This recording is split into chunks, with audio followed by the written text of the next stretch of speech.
Magandang araw uli. Ngayon re-review natin tong drill stand na to, no. Mumurahin lang to. At ito ay mabibili mo sa karamihan ng online shopping, especially dito sa Pilipinas. Ang bentahin nito, mura. Ngayon, titingnan natin kung ano ba ang kalidad nito at bakit ito mura. At para saan gagamitin to. Definitely hindi ito heavy duty, no. Dahil unang-una nga mura. Dahil ito ay mabibili mo ng less than 500 pesos to actually. Ito, bubuuin mo, nakakalas to kapag binili mo. Ginawa ko para dito sa review na to, binuo ko na. Madali namang buuin, no? Actually, dun sa manual niya, wala namang sinasabi kung paano buuin. Dahil napakadali nga buuin. Hindi na kailangan actually instruction manual. Yan siya. At magaang siya, no? Manipis yung bakal. So definitely this is for light duty works lang itong drill press stand na to.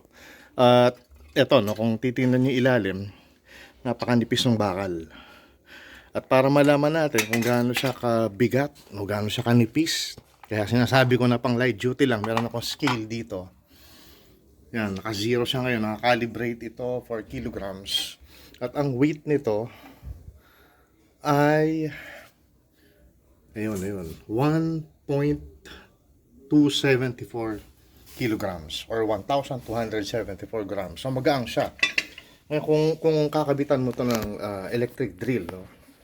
Ito, meron ako electric drill dito na 13mm yung laki ng chuck. Actually, mas mabigat pa yung electric drill dahil yung drill is 1.8 kilograms. Itong malaki na to. So, yun siya, no? And para simple na lang, ano, hindi ko na ikakabit yung drill. Sinubukan ko na to. Ito, yung ganito kalaking drill. Pasok yung dito sa butas na to, ito sakto. Hindi mo kailangan gumamit ng shim. Actually, mahigpit siya. So, plus yun, okay yun. Pero kung ang drill mo ay mas maliit, kamukha nito, maliit lang to, no? 10mm yung capacity nito or 9.5mm to be exact. Ito, gagamitan mo ng shim at may kasama itong shim, no? Ito yung provide na shim nung manufacturer ng drill stand. Merong pang maliit, merong pang malaki. Plastic lang siya. Pero ang ano rito, ang hindi okay dito, nung ginamit ko yung shim para dito sa maliit na drill dito, maluwag pa rin eh. So, kakailanganin mo magdagdag pa ng shim. Siguro lalagyan mo ng papel, plastic, or anuman para sumikip. Tapos, tingnan natin yung ano, no, performance nito, no. Ito nga pala, no, ito yung tatak niya, pero depende yan sa dealer kung saan mo binili. Dahil yung ganito, pinapalitan lang nila kung ano-anong tatak to eh. Meron siyang stopper, ito. Pwede mo tong iangat, ibaba, para malimit mo yung pagbaba nito.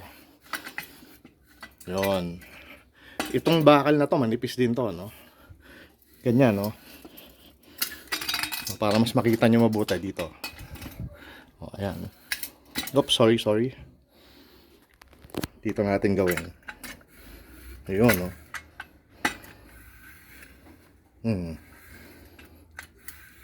So, makakapag butas ka ng mga materyales na more or less may konting accuracy, may konting precision, pero definitely hindi siya super precise. This is not for precision work na matindi.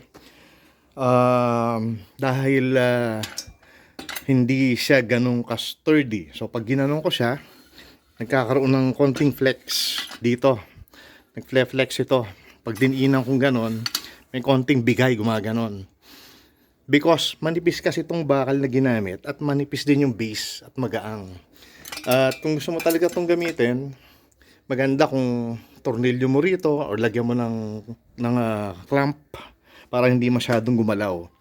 Kung gagamitin mo to ng ano, no, ng medyo marami ka talagang bubutasin, maganda siguro lagyan mo tornilyo rito. Tapos butasin mo na rin to. Dahil napansin ko pagka ginanon to, ayun, no, hindi kasi ata sa video eh, pero nagaano siya, gumaganon siya, gwigewang siya. So para saan tong ganitong klase ng drill press stand. Unang-una, okay siya kung gagamitin mo sa bahay. So definitely this is only for light duty works. May hindi nga ito pwede sa medium duty eh. At tingnan mo naman yung presyo, no? Less than 500 pesos mabibili mo. Not bad. Remember, just to use it for light duty works. Kasi kung gagamitin mo to sa medium and heavy duty, magandang mag-invest ka ng mas matibay dito. Siguro, yung mga tigwa 1,000 or 1,500 pesos, pwede yun. Baka mas matibay yun. Pero more than 1,500 pesos, bibili ka ng ganito, parang hindi ko masyadong marirekomenda dahil dadagdagan ko na lang ng konti. Makakabili na ako ng talagang drill press machine. So, ito, gagamitin mo, again, for home, for light duty works, and ang advantage nga pa nitong isa pa na nakita ko is dahil magaang siya at medyo maliit, madali mo siyang bitbitin kung saan mo siya kakailanganin. So, sulit ba bumili nito? Well, in a way, yes. Dahil nga mura. Pero remember, gagamitin mo lang ito sa light duty works. So, sana nakatulong tong quick review na to. Para dun sa mga do-it-yourself, no, na mga tao kagaya ko, no? O may mga maliliit na project. So, thank you for watching.